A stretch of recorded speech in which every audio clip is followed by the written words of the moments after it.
This design looks well thought out until you start digging deeper. This video is not a reaction, it's a design critique.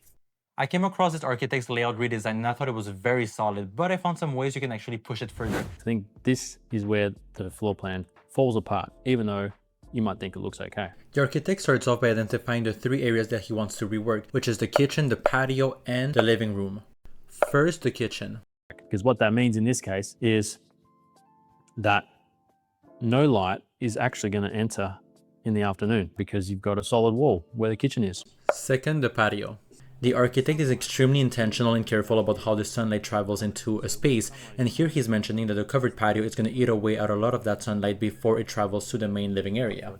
Light quality drops off quite dramatically, anything between 4 to 5 meters deep. Third, the living room. Too open. It's not very well defined. It's a very long and narrow space. You tend to feel exposed in this sort of environment, and that comes back to our human behavioral response.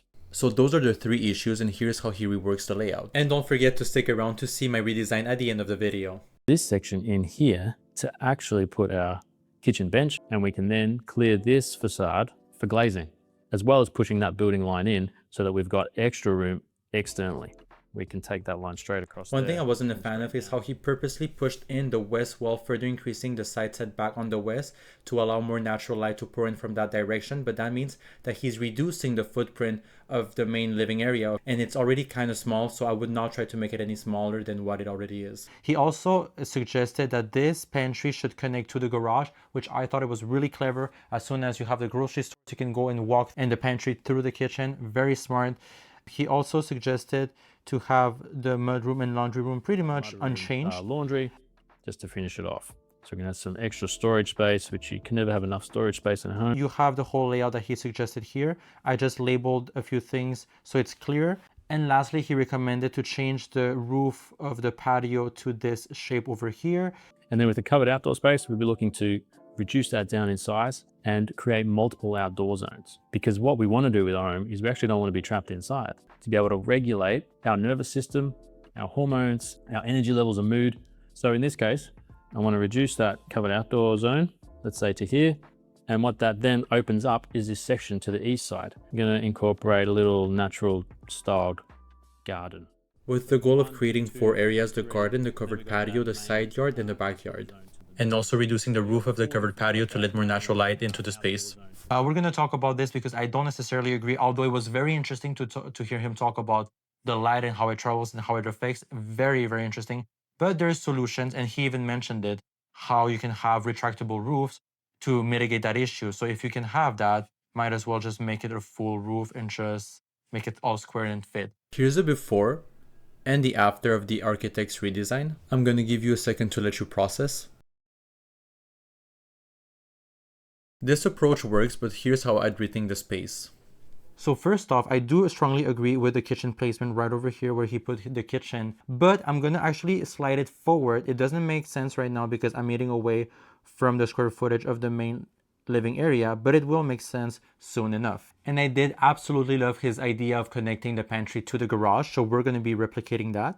Now this is the area where I start changing things around. I don't like the fact that from the garage, when you enter, you have to go through the laundry room to access the house. To me, it's not a good impression. So what I would do is combine the laundry and the pantry together as a logistic control center for the house. That's how I would call it. So this whole room becomes your walk-in pantry plus laundry. And then on the other side, I would put a vestibule. So here on this side, this right here would be a closet. And here, this would be a little bench for the reception area, because this would be a second reception area for you to go inside of the house. Now, I would extend the kitchen over here. And then here I would put the door to the pantry. Why I want it flush against the kitchen is because I want it to look like cabinetry, so you wouldn't know it's there. You can make it open this direction, so that way it doesn't disturb anything. This door would be facing this way. Lastly, we add an island over here. I didn't put the island on the edge of the kitchen because I think as soon as you walk in this way, just having it a bit recessed in opens up more the pathway to the great room. And on this side, I would put stools. Now you might be thinking, oh, but the kitchen is great, but it's far too big and now we don't have an area for the dining. And this is where I have maybe my most controversial take on the dining area, but I love a banquette seating. I think it's great, especially for breakfast areas. But I think if you really embrace it, it could be your everyday spot to eat. So what I would do is I would keep these retractable windows. I think they're very fun. And I would add 2 seats over here.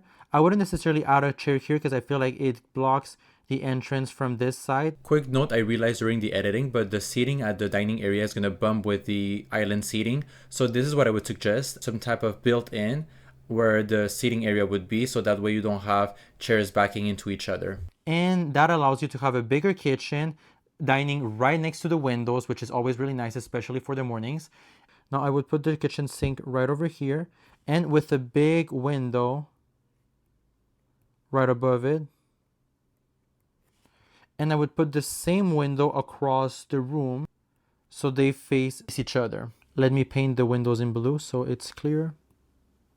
And again, I would add another window here in the dining area that is facing with this one over here. I'm just going to draw it, might as well, just for the sake of symmetry and clarity. And I would remove the window that's there on the original plan. So you can kind of already imagine how cozy this place is going to look like against all of those windows with the built-in seating. I'm just so excited. I wish I could see it just because this makes me really excited. Now for the rest of the space, instead of putting the fireplace right over here, since there's already structural elements here, wouldn't it be too much trouble to push it back a little bit more here and use that structural column as a fireplace simultaneously?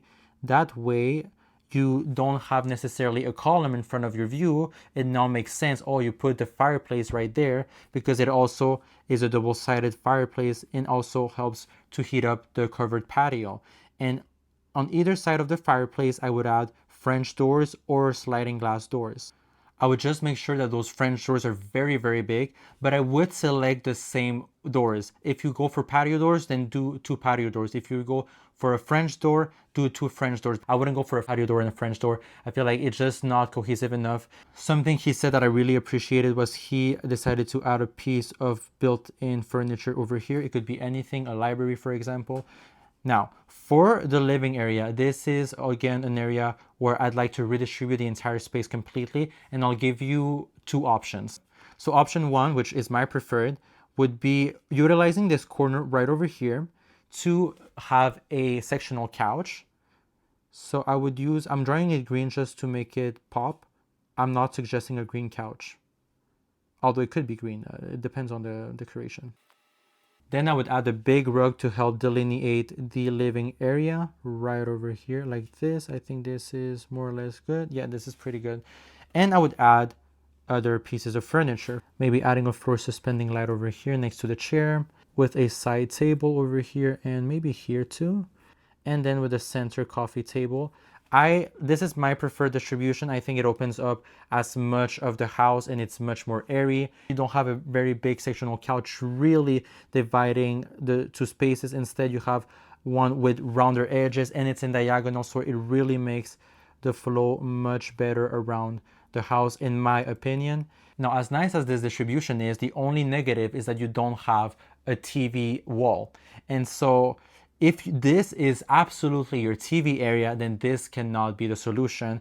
But if you have another area that is a dedicated TV room, I would highly suggest that this be this distribution because these are the common areas. It's made for socializing. So for the second option with the living room with the TV, I would put the couch right over here.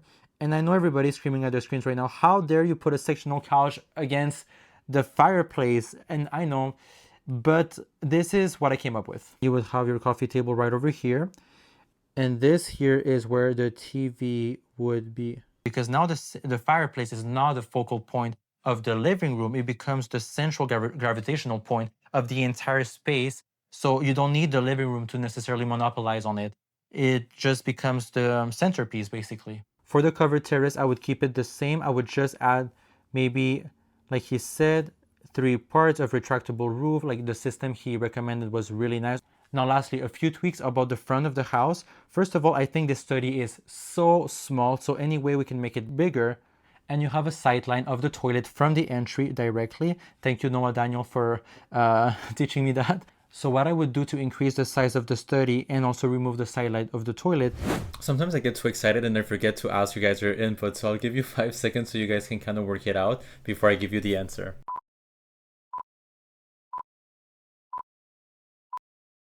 Is actually to sacrifice this closet space, because already once you enter the house, you already have this big vestibule closet area that could easily replace your closet, your entry closet. So here I'm going to remove the closet. So what I do is push the hallway right over here, put the toilet in the corner so it's not as visible, put the door over here. So by pushing the door in, you can really now maximize this whole space of the study without having the door right here interfering with it.